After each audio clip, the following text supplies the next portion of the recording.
তোমাকে ভালোবাসি এই জিনিসটা ও মুখে আমাকে বলেনি। ও টেক্সট করে পাঠিয়েছিল। ও আ নানা রকম ভিডিওস এর মাধ্যমে বলেছিল বা আ ওই যে ওয়াটারমার্কস এর মধ্যে লিখে পাঠায় না? ওভাবে পাঠিয়েছিল। বাট I love you কথাটা তখনও ওইভাবে আচ্ছা, ও আচ্ছা, বলেনি। বাট আচ্ছা, ওর এন্ড থেকেই পজিটিভনেস টা আগে এসেছে। আচ্ছা। ১ম আ মামুনের কাছ থেকে এসেছে, তাই তো? হ্যাঁ, ১ম এরপর লালার পক্ষ থেকে কবে গেল?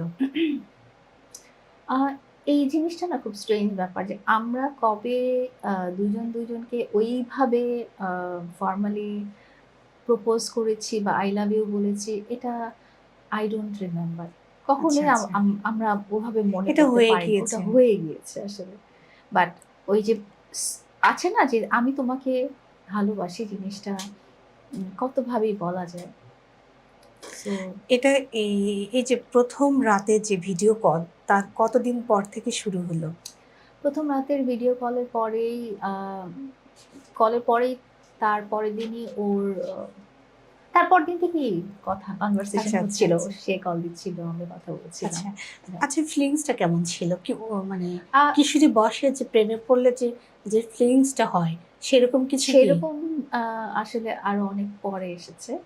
১ম ফিলিংস ছিল যে আমরা সে কথা বলত তার ড্রিম এর ব্যাপারে, তার স্বপ্নের ব্যাপারে, তার হুম, হুম, এইম এর ব্যাপারে। আমি ওর কথাগুলো শুনতাম অ্যান্ড একটা টাইমে নিজেকে মনে হতো মেন্টর যে ঠিক আছে ও বলুক আমার কাছে। ওর হয়তো এই কথাগুলো বলার লোক নেই। ওর হয়তো আশেপাশে অনেক কাজের লোক হুম, আছে। হুম, মানে কাজের ব্যাপারে কথা বলার লোক আছে বা তার কাছে চাওয়ার ব্যাপারে লোক আছে। হুম, কিন্তু তাকে দেওয়ার ব্যাপারে লোকটা হয়তো কেউ নেই। ১ম আমার কাছে নিজেকে ওর ফিয়ান্সে বা গার্লফ্রেন্ড বা ভালোবাসার মানুষ নিজেকে মনে হতো। নিজেকে মনে হতো যে ঠিক আছে। ইফ হি ফিলস কমফোর্টেবল দেন আমার সাথে আমি ওর সাথে আমিও ভালো। আর ও এত অ্যাট্রাকটিভ একটা মানুষ। ওর সাথে দুনিয়ার এমন কোনো মানুষ নেই যে কথা বলে অ্যাট্রাক্ট ফিল করবে না। হি নোস দ্য টেকনিক।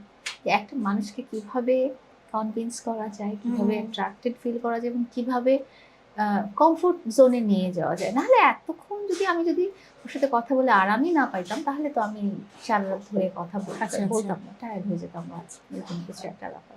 তখন মামুন কোথায় থাকতো? তখন মামুন ঢাকাতেই থাকতো। আচ্ছা, আচ্ছা।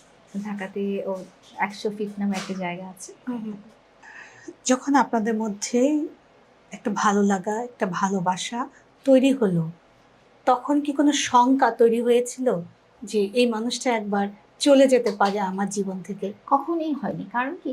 সবচেয়ে ১ম কথাটা ছিল, তোমাকে ভালোবাসি এই কথাটা আ বলার পরে সবচেয়ে ১ম কথাটা ছিল আ এই জীবনে আমি তোমাকে কখনো ছেড়ে যাব না। আমি কিন্তু ওকে বলিনি তুমি আমাকে ছেড়ে যেও না হুম, বা কারণ আমার পাস্ট লাইফ এ এমন ইনসিডেন্ট হয়েছে আপনারা তো জানেন। হুম, হুম, হুম। সো আ আমি ওইটা নরমালি নিয়েছি। কিন্তু ওর ১ম কথাটা ছিল যে আমার ভরসার জায়গাটা সে ক্রিয়েট করে দিয়েছে।